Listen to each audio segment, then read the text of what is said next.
Olá, seja bem-vinda, seja bem-vindo a mais um vídeo aqui no canal. Eu sou Armando Vernelli Júnior, fotógrafo, cinegrafista, professor, youtuber, músico, tomador de café, entre outros líquidos. Contribua com o meu hábito de café e outros líquidos e também com a produção deste espacinho na internet, clicando aí no botão valeu nesse vídeo. Se você gostar bastante dele, se esse vídeo te ajudar em alguma coisa, clica no botão valeu e faça uma contribuição. Você também pode ser membro aqui do canal. Pode juntar-se à comunidade do Apoia-se. Sem os apoiadores, este canal nem existiria mais. E também sem as empresas apoiadoras, este canal não existiria mais. O vídeo de hoje é um oferecimento da loja Portsar e da assistência técnica Portsar.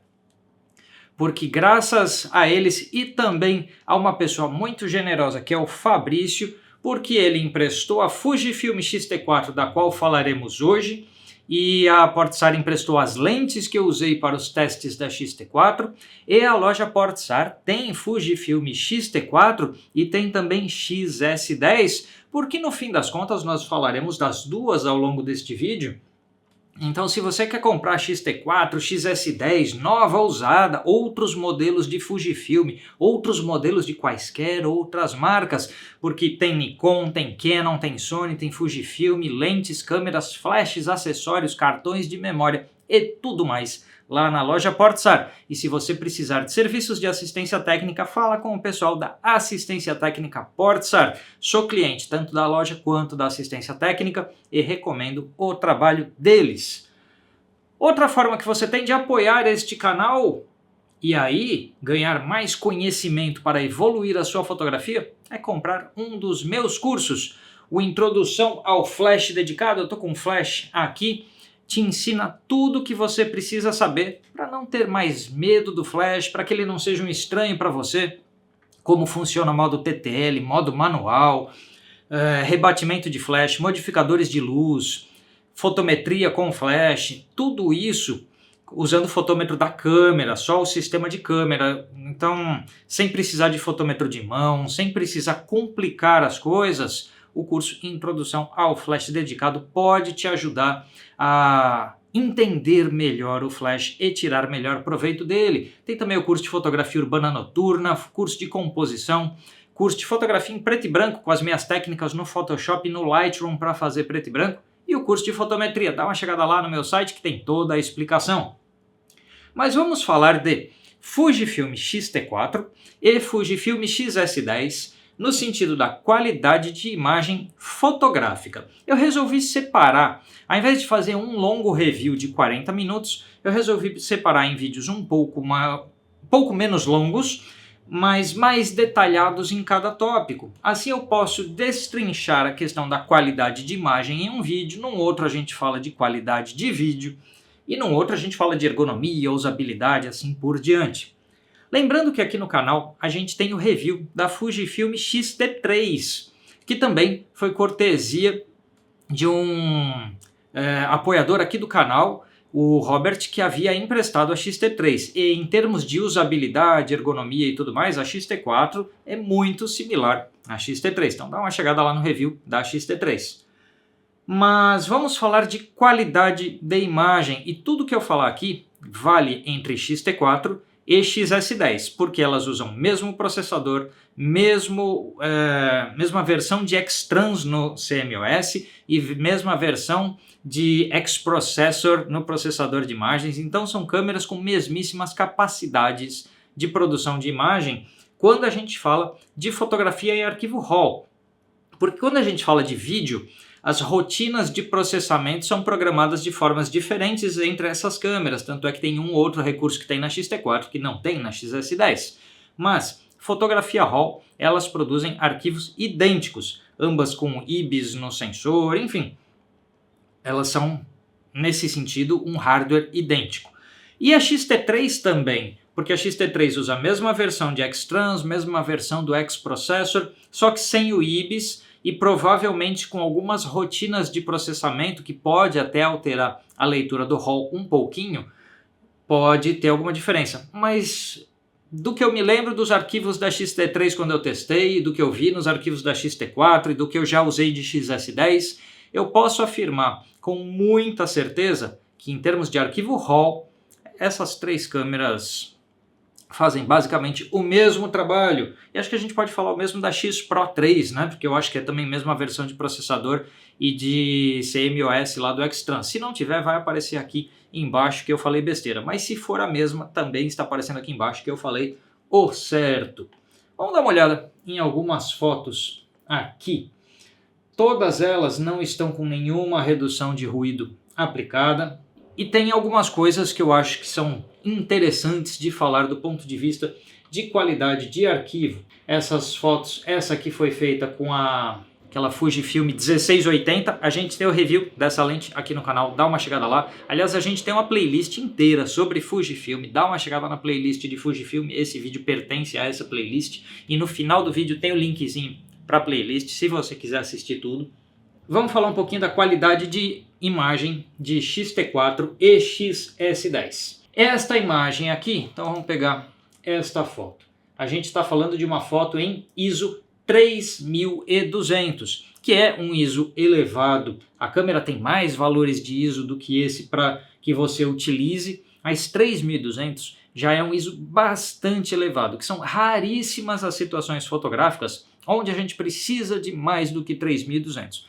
Se a gente está numa situação muito banal, muito comum, que não é astrofotografia, que não é um ambiente totalmente breu, assim, totalmente escuro, se você não está num ambiente totalmente escuro, na escuridão da noite, sob a luz do luar ou nem, se não é essa situação que você se encontra e você está usando com frequência ISO acima de 3200, reveja a sua técnica de fotometria, porque suas escolhas de tempo de exposição, de abertura, talvez não estejam as melhores. É possível pensar em regulagens acima de ISO 3200, por exemplo, num fotógrafo de esportes indoor, porque dentro de uma quadra fechada, dentro de um campo fechado, às vezes a iluminação é abaixo do ideal, as coisas acontecem muito rápido, então você tem que escolher tempos de exposição muito curtos, e essa escolha gera um possível ISO bastante elevado. Mas mesmo em esportes, eu fotografei muito show, então fotografia de palco, quase nunca você precisa de ISO acima de 3200. Então, se numa fotografia de palco, os palcos mais assim de botequim escuro, a gente talvez fale de ISO 6400. Mas com alguma escolha de diafragma, de tempo de exposição, esse seria o limite. Estou dizendo isso para vocês porque a minha ideia sobre esse teste foi não pegar qual é o último valor de ISO dessa câmera e ver como é que ele funciona, e sim nas situações mais usuais e mundanas, ver o que acontece. Então, por exemplo, a foto dessa lente aqui, da 50mm 1.0, feita dentro da loja Portsara, então é um ambiente fechado. Eu pus a lente em cima de uma cadeira e com a luz da loja, no ambiente fechado, com lâmpadas comuns, eu fiz essa foto. E usei as regulagens de f4, que era o mais aberto dessa lente, ISO 3200 e 1/125 de segundo, porque eu não estava com a câmera no tripé, estava segurando na mão, não queria nenhum tremido de imagem, porque era uma foto de produto que tinha que ficar bastante estável. Então o ISO teve que chegar a 3200 pela condição de iluminação e de abertura e tudo mais. E aí a gente tem um registro bem realista de um uso de um lugar interno, não com uma iluminação excelente, e que coisas a gente extrai disso. Então, nenhuma redução de ruído aplicada, tá? Então, redução de ruído aqui, ruído de cores e ruído de luminância, que são os dois ruídos, nenhum deles aplicado, então a gente está com 0 em ambos. Vamos aproximar aqui da lente, a gente tem no plano desfocado aqui, a gente tem mais facilidade de observar o ruído de imagem, tem um pouquinho de ruído, eu acho um resultado bastante bom para 3200 isso aqui. Como essa foto também é toda em tons neutros, a gente vê a distribuição de ruído, existe um tanto de ruído no canal azul, um tanto de ruído no canal vermelho e um tanto no canal verde, é uma distribuição homogênea desse ruído, com pontinhos em verde, em magenta e azul, tá? Não tem uma diferença radical entre os canais, e é uma distribuição bem homogênea do ruído de imagem, e que eu não acho nem um pouco ruim para ISO 3200. Se a gente faz o básico, que é pegar ruído de cor e diminuir, Vamos só mexer na redução de ruído de cores. E uma regulagem bem básica seria aqui de 25, tá? Para redução de ruído de cores. E essa faixa de 50 aqui para detalhe e suavidade. Isso no Adobe Camera Raw, no Lightroom, que é igual. Vocês reparam que já é bem diferente, tá? O resultado aqui. Vamos zerar e vamos aqui para essa faixa de 25. Então você já some com boa parte do ruído de cores. Então o que eu posso dizer nessa primeira olhada? Um arquivo ISO 3200 e ruído de imagem de Fujifilm. Muito bom para um sensor APS-C, muito bom para qualquer câmera, na verdade. Qualquer câmera que tiver esse desempenho na faixa de ISO 3200 está muito bom. Não tenho queixas. Eu usaria Fujifilm X-T3, X-T4, XS10 normalmente na faixa de ISO 3200. Vamos ver outra foto aqui que está em ISO 4000, então subi 1/3 de ponto em relação à foto anterior. Então, de novo, estou lá dentro da loja Portsar, com a luz que tinha, então é uma condição mais sombreada, e a gente observa um pequeno aumento do ruído de imagem em relação à anterior, mas bem discreto ainda. Se a gente aplica uma reduçãozinha no ruído de cores, a gente tem... Eu não reduzo o ruído de luminância, tá, gente? Que é esse outro ruído aqui, porque ele embaça a imagem, ele tira a nitidez da imagem. Então eu não faço redução de ruído de luminância, eu deixo essa textura, esse arenoso que fica em cima da imagem, e eu tiro apenas o ruído de cores quando eu faço tratamento de imagens. Porque alguma textura na imagem não faz mal para ninguém. Então nessa faixa aqui fica bastante bom, e eu diria que ISO 4000 é uma regulagem bastante boa, já bem suficiente para vários usos, para várias necessidades. Fiz fotos com ela até ISO 6400, obtendo bons resultados, e eu consideraria que 6400 é o limite operacional para antes de que você tenha que fazer mais intervenções no tratamento, ou seja, antes que você tenha que fazer mais redução de ruído aqui, e aí ao fazer mais redução de ruído aqui, tenha que fazer mais aplicação de nitidez, porque a imagem dá uma embaçada. Então, o seu trabalho começa a ficar complicado, ter mais processos de tratamento acima de ISO 6400. É possível clicar acima de ISO 6400 nela, e é fácil de tratar desde que você tenha os conhecimentos. Mas eu diria que um bom teto operacional para você não ter dor de cabeça com os arquivos de Fujifilm X-T3, XS10 e X-T4 seria a faixa de 6400, o que é um excelente desempenho para sensores APS-C. E se a gente olhar o que são as últimas câmeras APS-C da maioria dos fabricantes, então Sony, Canon, Nikon, está no nível que esses outros fabricantes também trabalham, ou seja, um limite ali em torno de 6400 para sensores APS-C está excelente. A gente espera um pouco mais do que isso da XH2S, que acabou de sair, que o objetivo dela é ter um maior rendimento em termos de velocidade de captação e também de ruído de imagem. É uma câmera mais aí para fotojornalista, fotógrafo de vida selvagem, documentarista e assim por diante. Então, espera-se um pouco mais de desempenho de ISO da XH2S, mas se a gente está falando de X-T3, X-T4, XS10, essa faixa para 6400 é uma faixa muito boa, faixa máxima. Aqui 3200, 4000 é uma faixa muito confortável de utilizar os arquivos dessa câmera. Vamos dar uma olhada num outro assunto interessante, que é a tolerância ao registro de imagem nas altas luzes, ou seja, a propensão de uma câmera estourar a imagem, né, ficar tudo branco, quanto mais luz nós temos. E o quanto essa câmera aguenta de uma exposição positiva ou de uma sobreexposição. Nesse caso, se eu olhar o histograma dessa foto, e a gente tem uma aula inteira sobre histograma do meu curso de fotometria aqui no canal, chega lá no vídeo que está tudo sobre histograma naquele vídeo, e se você quiser saber ainda mais sobre fotometria, compra meu curso de fotometria. Mas se a gente olhar esse histograma, a gente vê que o histograma não registra um estouro, ou seja, ele não vaza para a ponta direita deste gráfico, mas ele está bem perto, que é o céu todo mais claro aqui. Se a gente vai para a recuperação aqui dos realces e dos brancos, trazendo essa alta luz de volta para a imagem, quando a gente aproxima aqui, a gente vê que tem textura na nuvem, tem detalhe captado, então não tem nem na parte mais brilhante dessa foto, que era essa pontinha de uma nuvem aqui, não tem perda de informação. Vamos olhar onde esse histograma veio parar aqui, quando eu reduzi os realces, e vamos ver quanto de exposição eu teria que voltar para ele chegar no mesmo ponto. Aproximadamente por aqui, ó, menos 0,90, 95, algo como um ponto a menos de exposição geraria a mesma densidade neste céu.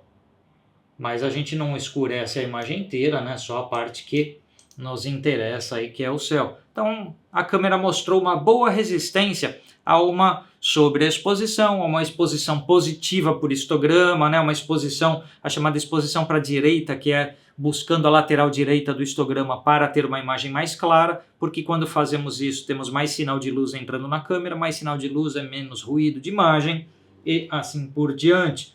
Então o sensor mostrou um bom desempenho nesse assunto. Vamos para um outro assunto, que é falar um pouquinho o oposto a esse, a recuperação de sombras. Então vamos pegar uma foto, que se a gente pega o céu azul olhando o histograma, já está numa área clara do histograma, então já é uma exposição feita para a chamada exposição conservadora, que é a ideia de você não perder informações, nem de alta luz, nem de baixa luz. Então o histograma não está fechado aqui nas sombras, mas também não tem nenhum estourado. O quanto que a gente pode recuperar dessas sombras aqui, que estão bem escuras, antes de qualquer degradação significativa de qualidade de imagem. Ó, se eu for até mais 100 aqui nas sombras, eu recupero bem o verde desta folhagem toda. Ó, a fachada do prédio. Vamos voltar aqui, ó. Recupero bem a fachada do prédio, com o aparecimento de algum ruído de imagem, tá? Que não estava tão perceptível com a tonalidade original, e quando a gente clareia, a gente começa a perceber, e aí alguém pode falar assim, mas Armando, ISO 80 e tem ruído de imagem? Claro que tem. Quando tem pouca luz, pouco sinal luminoso entra na câmera, existe o registro do ruído de imagem. Pegar uma imagem de ISO 100, ISO 80, o que for, e clarear, você vai mostrar algum ruído de imagem. Isso é normal, em qualquer câmera do mercado, sem exceção. E quem falar que essa câmera é diferente, não tem nenhum ruído de sombra e tal, a pessoa não testou direito. Então tem ruído? Tem. É pouco? É bem pouco mesmo. E mostrou, na minha opinião, justamente por exibir pouco ruído de imagem nessa recuperação de sombra, um bom desempenho aqui. Vamos trazer essa área toda de sombras aqui pela exposição até o ponto em que ela estava no histograma quando eu recuperei as sombras, ó, em torno de mais um e alguma coisa, e a gente tem aí os verdes e as sombras mais ou menos na densidade desejada, tá? Ó, os cinzas aqui do prédio. Então, isso quer dizer que um ajuste de exposição de um ponto, um EV, um valor de exposição para menos ou para mais, os arquivos da X-T4, da XS10, da X-T3 suportam muito bem. E quando você tem uma imagem muito contrastada, que você queira dar uma reduzida numa alta luz, porque tem um brilho maior que você quer reduzir, ou tem uma sombra mais escura que você quer dar uma amenizada, você tem boas margens aqui para fazer isso. Não me peçam para fazer aquelas loucuras de, coloca aí mais 5 de exposição para ver o que acontece, tá? Porque ninguém pode errar por 5 pontos de exposição e ainda falar que é fotógrafo, porque 5 pontos de exposição o automático da câmera jamais erraria. Então, quando a pessoa tem um desempenho particular abaixo do que o automático da câmera faz sozinho, é melhor estudar mais.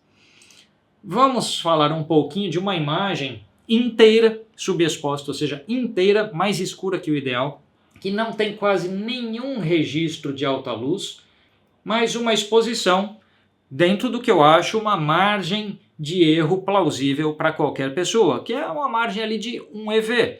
Então, errou um ponto para mais ou para menos, correção bastante plausível e é normal que aconteça na vida, no dia a dia de algum fotógrafo. Passou disso, aí já precisa rever. Mas reparem aqui que se a gente pega esta imagem e recupera um EV dela, o histograma, que ela é toda cinza, dá para se imaginar que ela pode ser uma imagem com o histograma no meio, né, que é um cinza médio. Uma recuperação, vamos dar um zoom aqui, de 1 EV, não mostrou nada muito significativo sobre o ruído de imagem. Então a câmera mostrou aí um bom desempenho. Lógico, a gente pode pegar essa imagem, começar a dar contraste, começar a deixar ela mais legal, porque do jeito que ela está aqui, ela não está legal, não está tratada. É o RAW como, né, praticamente sem nada. Agora já está um pouco mais legal. Então, se a gente pega estes arquivos de XS10, XT3, XT4, e eu estou falando assim sempre porque o arquivo RAW delas é muito compatível um com o outro.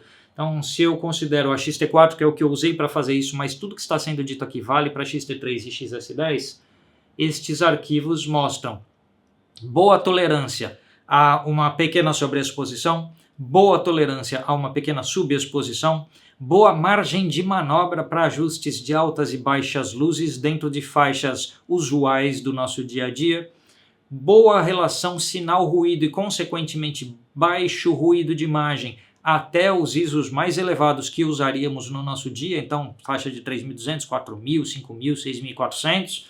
Então é um conjunto excelente de arquivos. Se vamos para essa imagem que eu deixei aberta aqui e vamos falar um pouquinho para terminar da resolução do arquivo, tamanho de arquivo que as XT3, XT4 e XS10 e acho que a X Pro 3, todas elas geram, que é o arquivo de 26 megapixels. O que é um arquivo de 26 megapixels? Porque eu recebi algumas perguntas no Instagram e tal. Armando, XT3, XS10, XT4 aguentam um trabalho com Fine Art? Porque a Fine Art hoje está muito relacionada a impressões grandes. E o pessoal pergunta se uma câmera de 26 megapixels suporta bem impressões grandes. Eu tenho um vídeo aqui no canal sobre tamanho de impressão versus resolução de câmera, que é um guia básico para você começar o assunto. Lógico que, se eu fiz uma foto lá com ISO 6400, que tem um registro de ruído maior do que uma imagem feita em ISO 100, a capacidade de ampliação, de esticar esse arquivo para uma impressão gigantesca de um arquivo de ISO 6400 é um pouco menor do que a capacidade de um arquivo de ISO 100. Porque no arquivo de ISO 100, não tendo ruído de imagem, a gente tem mais tolerância, ou tendo pouco ruído de imagem só nas sombras, a gente tem mais tolerância para aplicação de nitidez e, consequentemente, ganha tamanho de arquivo. Tamanho de impressão depende de condições. Eu fiz essa foto com uma lente zoom mais baratinha da marca, ou eu fiz com a lente topo de linha da marca, que é uma lente com registro de nitidez maior, de aberrações cromáticas menores e assim por diante. Então, só a resolução da câmera não determina o tamanho final de impressão que você é capaz de fazer. Então, a lente que você usou, a técnica com a qual você fez a foto e as condições de impressão e de tratamento, tudo isso influencia no máximo tamanho que você pode chegar. Mas, tendo dito isso aí tudo, em centímetros, o arquivo dessas câmeras todas, XT4, XS10, XT3 vale aí para EOS RP da Canon, que tem 26 megapixels, vale também para 6D Mark II, que tem 26 megapixels, e qualquer câmera ali entre os 24 e os 30 dá um tamanho de arquivo parecido. 52,83 centímetros por 35,22 centímetros. Então a gente já tem este tamanho de impressão a 300 dpi. E a gente pode considerar que uma impressão tem o seu limite ali na faixa de 150 dpi. Isso é só para cálculo, tá? Se a gente vai deixar o arquivo em 300 e fazer a interpolação da imagem, se a gente vai usar o software da impressora para crescer o tamanho do arquivo ou outras coisas, isso é outro assunto. Isso aqui é só para calcular mais ou menos um limite que um arquivo chega. que em 150 dpi, ou seja, metade da resolução usual de impressão, que é 300, o arquivo teria 105 centímetros por 70, ou seja, 1,5 m de largura por 70 de altura.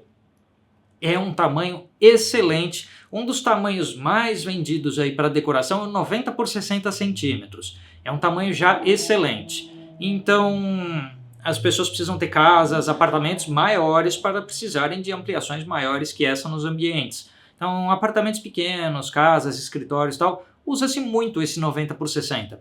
Então, o arquivo de 26 megapixels dessa câmera chega com tranquilidade. Com algumas técnicas de interpolação, num arquivo que esteja ideal, com técnica boa, com lente boa, a gente vai mais longe do que isso aqui.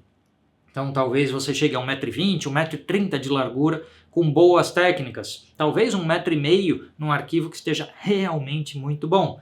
Mas seriam esses os prováveis limites, pensando na mais alta qualidade, na mais alta qualidade de observação da imagem e tal. A gente pode esticar um arquivo para 10 metros, desde que a gente vá olhar ele de longe para não ver os defeitos. Tá bom?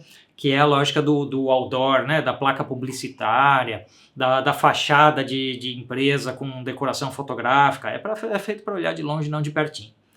Então, mas numa fine art, numa impressão de alta qualidade, eu diria que a gente vai com um limite nesses arquivos da Fuji para uma faixa aí de 1,5 m de ampliação, que já é muito grande, e na mais alta qualidade, aí pelo menos até entre 70 e 90 centímetros. Então dá para trabalhar muito bem com venda de imagens. Eu já publiquei em banco de imagens arquivos dessas câmeras e são aceitos normalmente. Então é uma câmera que atende aos requisitos profissionais dos mais variados. Tá bom, minha gente? Essa foi uma análise de imagem das X-T3, X-T4, XS10, X Pro 3, etc. Todas as que usem o último X-Trans da Fuji, o último X-Processor da Fuji, no momento da gravação deste vídeo. Diz aí se você tem alguma dúvida sobre esses equipamentos para os próximos vídeos que eu fizer sobre elas, coloca aí nos comentários. Diz se você gostou desse formato de análise de imagens, desta forma como eu fiz aqui, mostrando o arquivo RAW para vocês, coloca aí nos comentários e a gente vai conversando ao longo dos próximos dias. Se esse vídeo te ajudou, deixa o valeu, seja membro, junte-se ao Apoia-se, compre os meus cursos, quer comprar câmeras, lentes, acessórios e tudo mais, vai lá com o pessoal da loja Portsar. A gente se vê no próximo vídeo, pessoal. Tchau, tchau.